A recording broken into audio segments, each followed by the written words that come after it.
What's going on, boys? Thanks to our patrons and Fiverr customers, subscribe to our Patreon free for behind-the-scenes stuff, arm yourselves, life stuff. I just threw away an entire ENTJ typology video. The gist, the key takeaways for anyone interested. When an ENTJ feels socially or emotionally threatened, their instinct is not to gather themselves and plan, it is to react immediately. Very high level ENTJs are aware of this compulsion and know how not to do it, but mid and low level ENTJs won't. This means they're easy to take advantage of. You can bait them into showing their hand earlier than they would in pretty much any other circumstance. And if you're the one dealing with an ENTJ on your side, you need to be very careful about the information you give them, because like dummies, they will not just immediately show their hand, but yours also. So what do you get rewarded with in trusting someone or entrusting someone key information? They blow everything up for you. This is a pattern. That was that video in a... This is that video in a condensed form. The video went shitty because I started thinking about other stuff. I've mentioned in the past Venus was my spiritual awakening, and at the very first instant, it felt like an entity inhabiting the space around me. And then, from then on, it felt like radio transmissions, transmitting into your stomach, your gut. But the important thing to remember about this is, from that point forward, there has been a distance. And I think what's happened is, because it's not in front of you, the voice might sound the same or similar, and the entity might be the same, but in appearance and in essence, it is changing behind the transmitter, or behind the receiver, rather. Because you're interacting with only one aspect of it, and you're receiving that aspect, there's not even necessarily two-way communication here. The best you can do is get a sense something might have changed.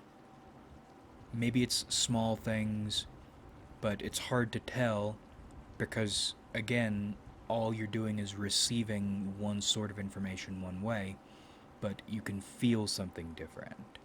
And I'm not saying literal Venus was my spiritual awakening, but it had a lot of Venus aspect. This is the code or style it has taken on to transmit to you in or through. But I feel something has changed.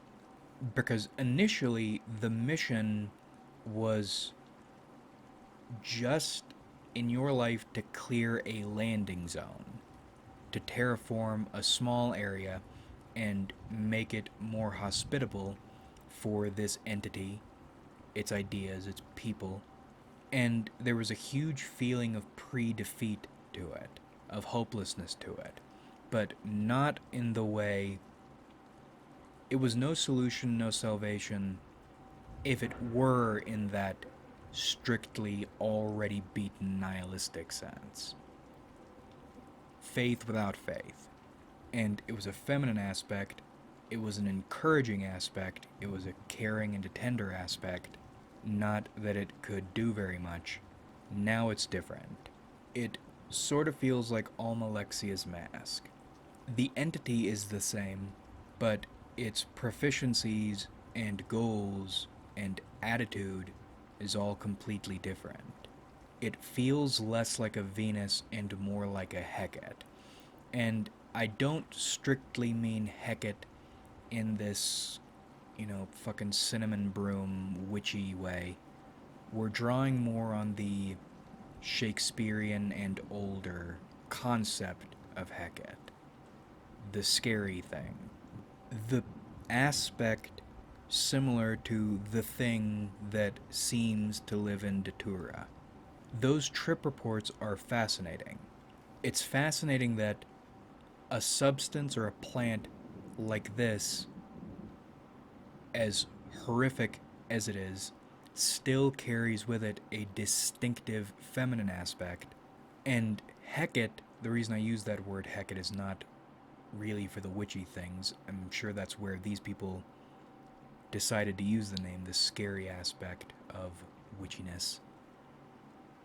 The thing, the woman thing, one meets sometimes deep in Datura trips that is distinct from the rest of the horror you're dealing with. It's still a horrific thing, but it's the thing, the nucleus of this terror. Now, I've never used Datura, and I'll probably never have an opportunity to in a way I'd feel any way comfortable with. But Datura is something I fixate on occasionally. And I think that's because what I think it represents, there's overlap with whatever I'm feeling spiritually. No longer are we here just to clear a landing zone so a helicopter could theoretically land but will probably get shot down before it even gets to that point. Cheered on by a tender figure who can't really do anything to help you. The mission has changed along with the entity. What's the mission now? It's fascinating. It's not to do anything right now, which is interesting because you'd think in a structuring of a plan, doing would be one of the later things you do, but I think the thing we are attuned with is a fucking mess. Stage 1 was a disaster, but now, Stage 2, the mission is to plan, to prepare, with a better grasp on what's going on and better ability to do something about it once we're ready.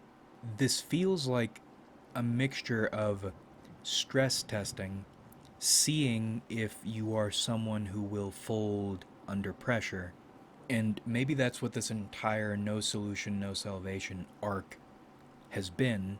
It's been arriving at faith in nothing other than the sensation of faith, which we talked about a video or two ago.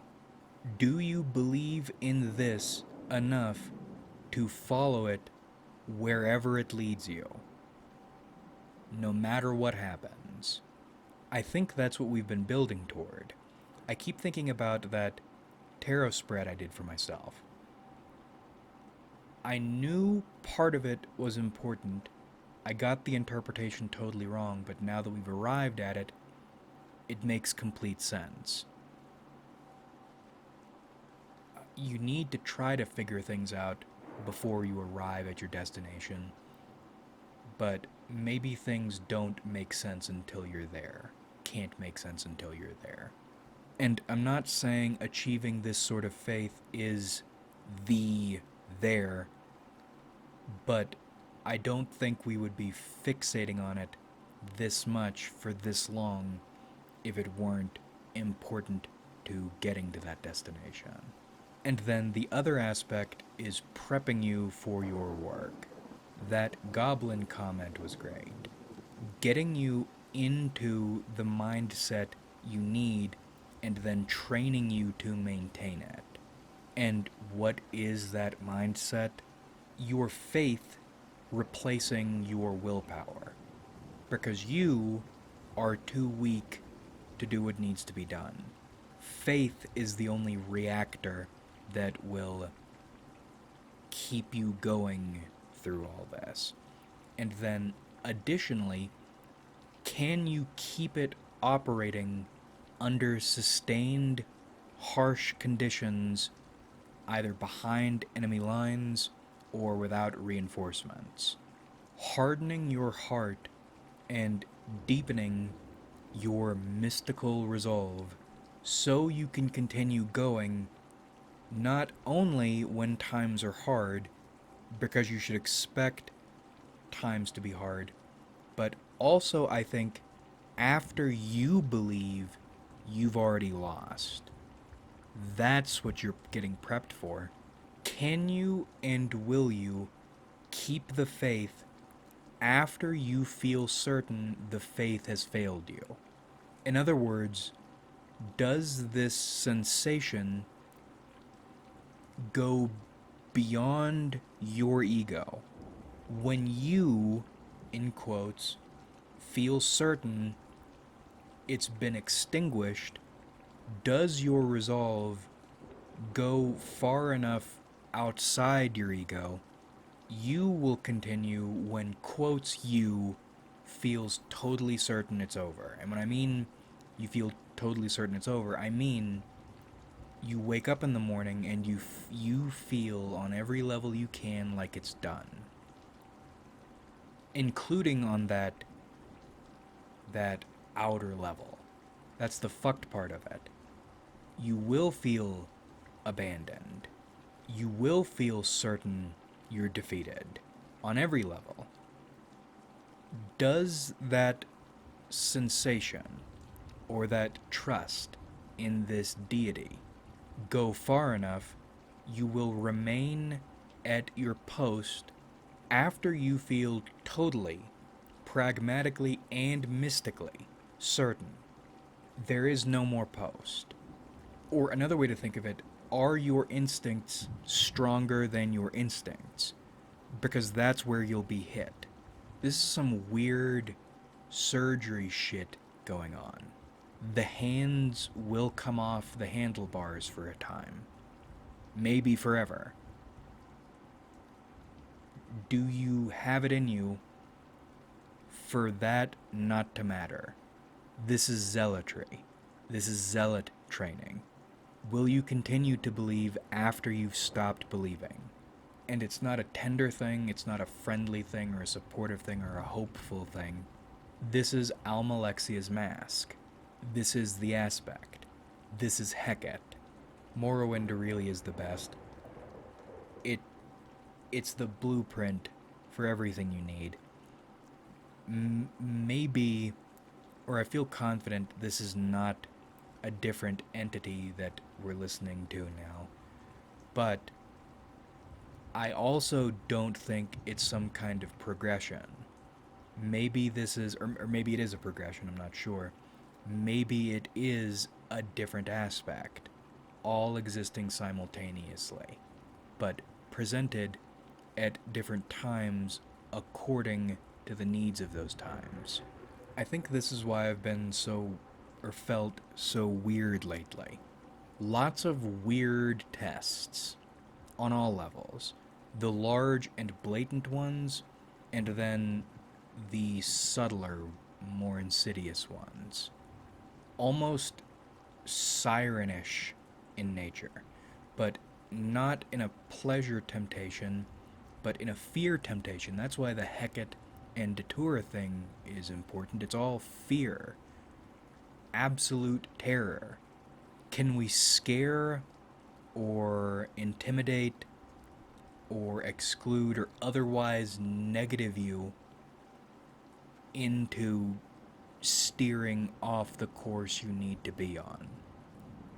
And in some cases, yes, nothing huge, but if you are in touch with your instincts, you can tell when your hands are on the wheel, but you're drifting a little bit. I've been drifting. Not so much I go off the road. We've managed to correct some things at cost, but that's what we need. You need these tests. Because the greatest test you'll need to pass without your instinct. I'm not sure why, and I mean, I'm hoping... I hope manifestation isn't real, because I feel like if it is, then I'll be manifesting something terrible. I can envision a terrible life event something unexpected and terrible happening to you that will make you feel totally lost, beaten, over, to the point you question your faith because what's the first thing you do whenever things don't go your way or you don't get what you want? Ah, the faith I believed in was not real at all because all of a sudden something bad happened to me. And what's fucked about this test or about this scenario I'm envisioning, your instinct will tell you that your instinct was a lie. Are you hard enough to... Maybe that's what this is. Maybe that is the bluff call. We talk often about the way this is a hell reality, a falsehood, a farce. Is that the moment? Are you hard enough you can call that bluff when it hits you? The defeat bluff.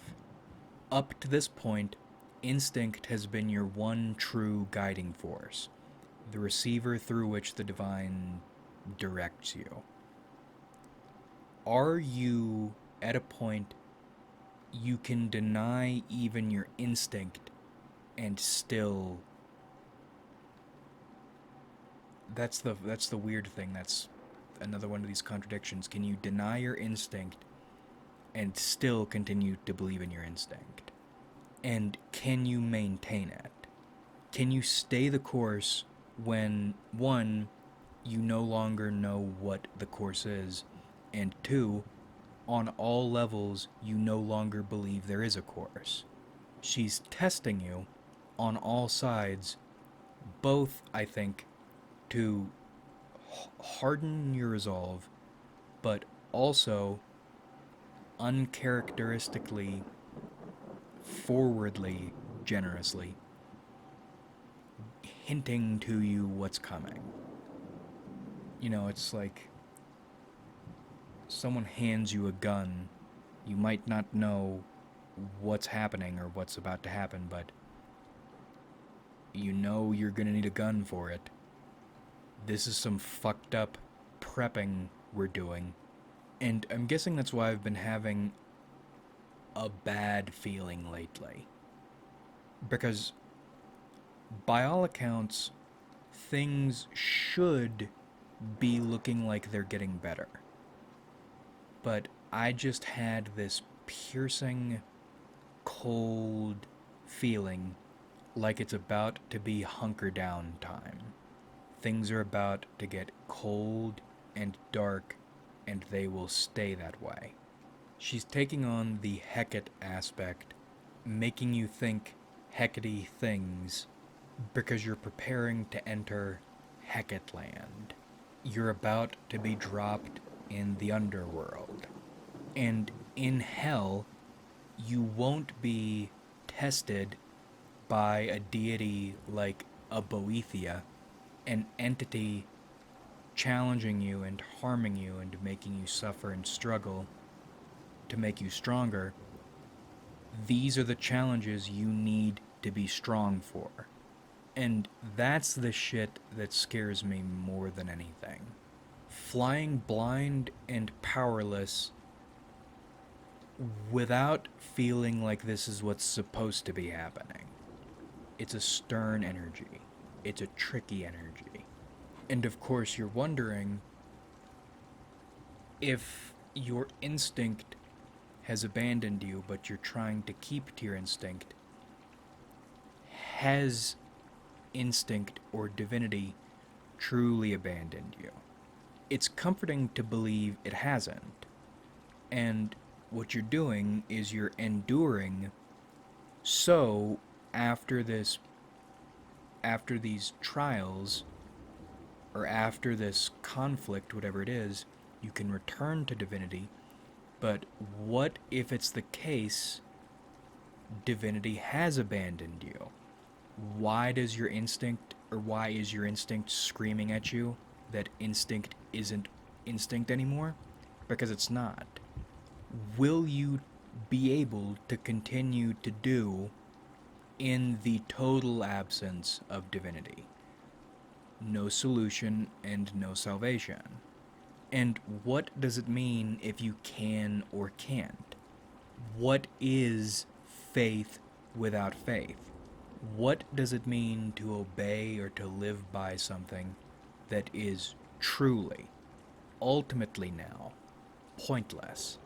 We mentioned that wind and vicinity last time. Would you keep the faith without those things? And that's curious because without them, any one thing is the same as any other thing. There ceases to be a divine or aspirational position in the universe. There really is nothing guiding you or keeping you at this place you've achieved. There's no reason for it anymore. You can count on all that preparation being for nothing. And I mean totally, ultimately, everything. In this state, faith is done. Faith is dead. And now this isn't a test, this is a fact. You want to believe this is exactly the moment you were preparing for, but now that you're here, you realize all that preparation was for nothing. You've been abandoned and set adrift. Probably also placed in hell. The most terrifying, painful hell. And I suppose that will be where the next step happens, or where the decision happens, or where some revelation happens. Because you want to believe keeping the faith in spite of everything will reward you at the end. But what if it's the case, all this preparation was to prepare you for being adrift? For the rest of it. I don't know, it's mind-fucky shit. Is this another test? Is this the great bluff you need to call? Or was this all preparation for the truth? The terrible truth. Hecate couldn't save you, but she did the best she could, and that was to prepare you, which is more than anyone else would ever care to do. And I think about this and I'm stumped. Well, it's not like this shouldn't be a surprise, but it still is. My instinct isn't telling me which answer here is the correct one. At least right now, there's not even a leaning. But I'm also wondering if that will be the point in this next step, if there is a next step. I pronounced every letter in that word. I have no idea, and my brain is dead. Nothing more to say about any of that right now, but while we're here, something I thought of. I notice we gravitate toward feminine entities. I think nicotine is a male entity. I think caffeine is a male entity. And that's another thing to investigate, because that taps into how you feel. What does it mean that the spirits of substances you can feel are gendered or sexed? And while we're here, alcohol is a feminine entity. But we'll cut it here.